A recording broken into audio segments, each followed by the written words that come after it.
Quality और consistent performance के लिए सिर्फ सिल्वर पंप। टॉप क्वालिटी और कंसिस्टेंट परफॉर्मेंस के लिए सिर्फ सिल्वर पंप, नाम याद रखना।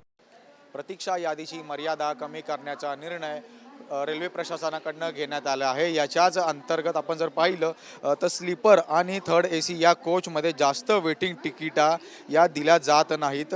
त्याचसोबत कन्फर्म झालेल्या तिकिटीचा पूर्वी चार्ट सुद्धा तयार होतो, त्यानंतर सुद्धा काही प्रवासी हे तिकीट काउंटरवरून तिकीट घेत असतात। मात्र याच प्रवाशांना यानंतर आता याच ट्रेनमध्ये प्रवास करण्याची परवानगी जी आहे ते देण्यात येणार होती। मात्र आता फक्त तिकीट कन्फर्म झालेल्या प्रवाशांनाच या ट्रेनमधून प्रवास करता येणार आहे। त्यासोबत वेटिंगच्या प्रवाशांना खाली उतरवले जात असल्याचे सुद्धा अधिकाऱ्यांकडून सांगण्यात आले आहे। त्यामुळे आता प्रवाशांना तिकीट कन्फर्म होईल की नाही याची फारशी चिंता उरणार नाही।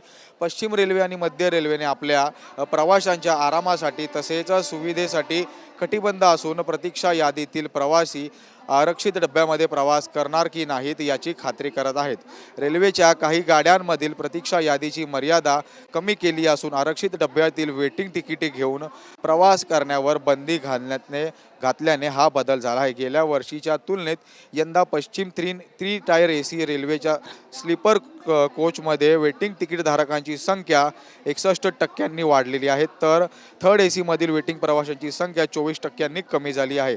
मध्य रेल्वेने वेटिंग तिकिटांची संख्या एकूण विक्रीपेक्षा 10% कमी केली आहे। त्याचप्रमाणे पश्चिम रेल्वेकडून असा निर्णय घेण्यात आला आहे। त्यामुळे आता वेटिंग लिस्टवरती प्रवासी असणाऱ्या प्रवाशांना थेट ट्रेनमध्ये जे आहे ते प्रवास करण्यासाठी सूट जी आहे ते 42% यामध्ये मिळणार आहे। त्यामुळे आता प्रतीक्षा यादीमध्ये मर्यादा जी आहे ती कमी करण्याचा निर्णय रेल्वे प्रशासनाकडून घेण्यात आला आहे। व्हिडिओ जर्नलिस्ट कमलेशसह मी जय पवार, TV9 मराठी, मुंबई।